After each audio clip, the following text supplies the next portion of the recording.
एक बार की बात है, बुद्ध उपदेश दे रहे थे। उपदेश पूरा होने के बाद सब लोग जाने लगे। तभी बुद्ध ने देखा एक व्यक्ति कोने में बैठा हुआ है।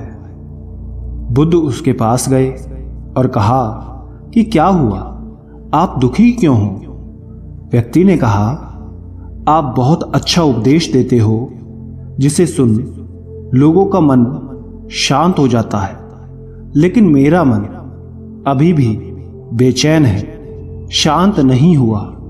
बुद्ध मुस्कुराए और बोले, इस दुनिया में किसी के मन को शांति नहीं है।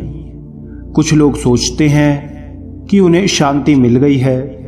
वो भूल जाते हैं कि जो शांति आज उन्हें मिली है कल उनसे छीन ली जाएगी और फिर से वो अशांत हो जाएंगे।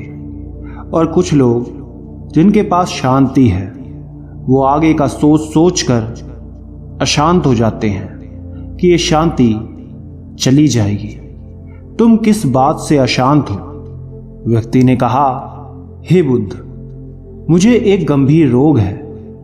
वैद्य ने कहा है कि मेरे पास केवल 7 महीने हैं, जिसमें से 3 महीने खत्म हो चुके हैं। मेरे बाद मेरे माता पिता, बीवी बच्चों का क्या होगा? ये बात मुझे अशांत कर रही है।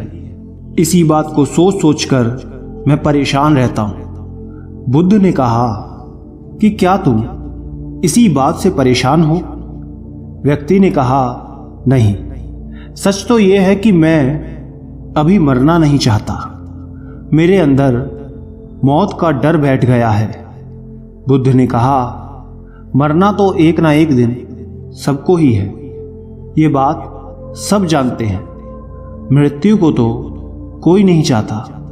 बहुतों को तो ये भी नहीं पता होता कि उनकी मृत्यु कब होगी, लेकिन तुम्हें तो उसका पता भी है। और ठीक से तो तुम भी नहीं जानते कि तुम्हारी मृत्यु कब होगी। क्या तुम्हें पता है कि तुम कल का सूरज देख पाओगे? व्यक्ति ने कहा, नहीं, मुझे नहीं मालूम। बुद्ध कहते हैं कि अगर तुम्हें तुम्हारी बीमारी के बारे में नहीं पता होता तो तुम अपना जीवन खुशी से जीते। तो अब भी वही करो, आगे का मत सोचो, अपने आप को भरपूर जियो। खुशी से जो जीवन शेष है उसे जियो, जो मिल रहा है उसे स्वीकार करो। व्यक्ति बोला, अभी तो मैं सिर्फ 35 वर्ष का हूं। मैंने अभी जीवन ठीक से देखा भी नहीं।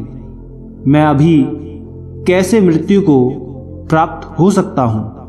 बुद्ध ने कहा, क्या तुम्हें याद है कि तुमने ये 35 वर्ष कैसे निकाले? कब ये समय बीत गया? नहीं ना।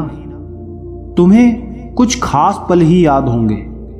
एक एक दिन तुम्हें भी मालूम नहीं होगा तुमने कैसे जिया है, क्योंकि तुमने अपना जीवन होश पूर्वक कभी जिया ही नहीं। अगर तुमने अपना जीवन होश में जिया होता तो ये 35 वर्ष तुम्हारे लिए 35,000 वर्ष के बराबर होते और प्रत्येक दिन तुम खुशी से जीते।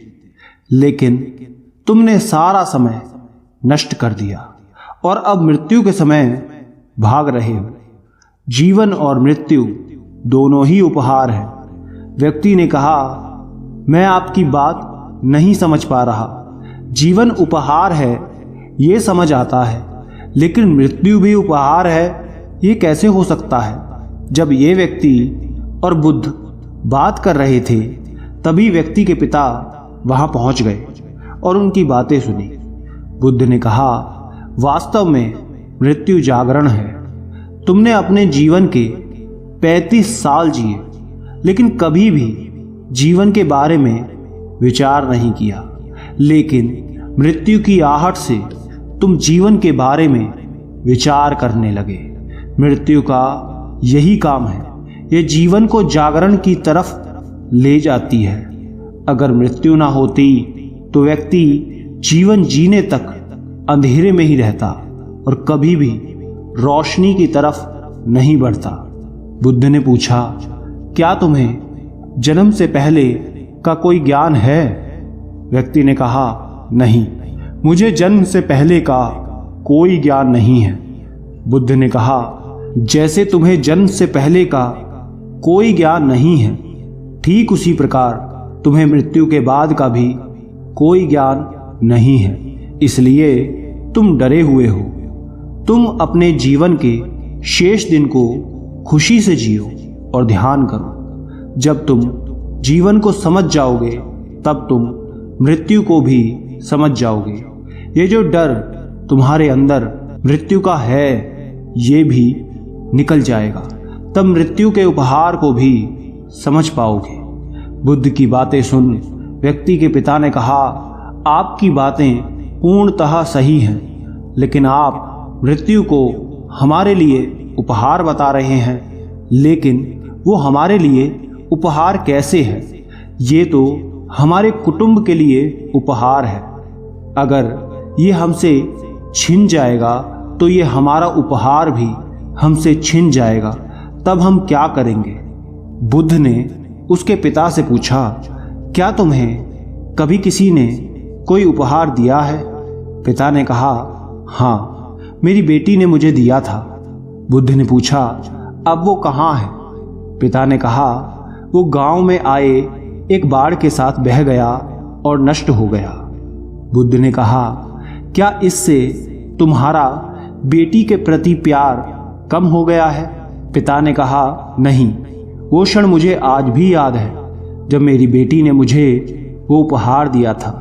वो उपहार मैं कभी नहीं भूल सकता। वो मेरी पुत्री ने मुझे पहली बार दिया था। वो हमेशा मुझे याद रहेगा। बुद्ध ने कहा, ठीक इसी प्रकार तुम्हारा बेटा भी तुम्हारे साथ रहेगा उसके जाने के बाद। आपने कितना जिया ये मायने नहीं रखता। खास बात यह है कि हम जो जीवन जीते हैं उसे पूर्ण रूप से जागृत होकर जीना चाहिए। व्यक्ति ने कहा, आप सही कहते हैं, लेकिन मेरे बाद मेरे परिवार का क्या होगा? बुद्ध ने कहा, क्या तुम उनके लिए कुछ कर सकते हो? व्यक्ति ने कहा, शरीर से तो मैं अब कुछ भी नहीं कर सकता। बुद्ध ने कहा, फिर जब तुम कुछ कर ही नहीं सकते तो उस बारे में क्यों सोच रहे हो? जो समय है उसे जियो। इस दुनिया में कोई किसी के लिए कुछ नहीं करता। सबको खुद अपना जीवन जीना होता है। हमें बस ऐसा भ्रम होता है कि हम कुछ उनके लिए कर रहे हैं, लेकिन हम कुछ भी उनके लिए नहीं करते, खुद के लिए करते हैं। अगर आज तुम अपने परिवार के लिए जमीन जायदाद इकट्ठा कर रहे हो तो ये तुम उनके लिए नहीं, अपने लिए कर रहे हो।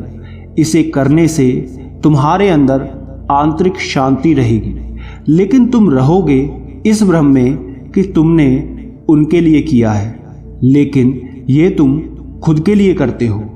अगर तुम उनके लिए कुछ भी नहीं करोगे तो भी उनके जीवन में कोई खास फर्क नहीं पड़ेगा, क्योंकि जीवन किसी का भी एक समान नहीं होता, कठिनाइयों से भरा रहता है। जीवन कभी भी आसान नहीं रहा है।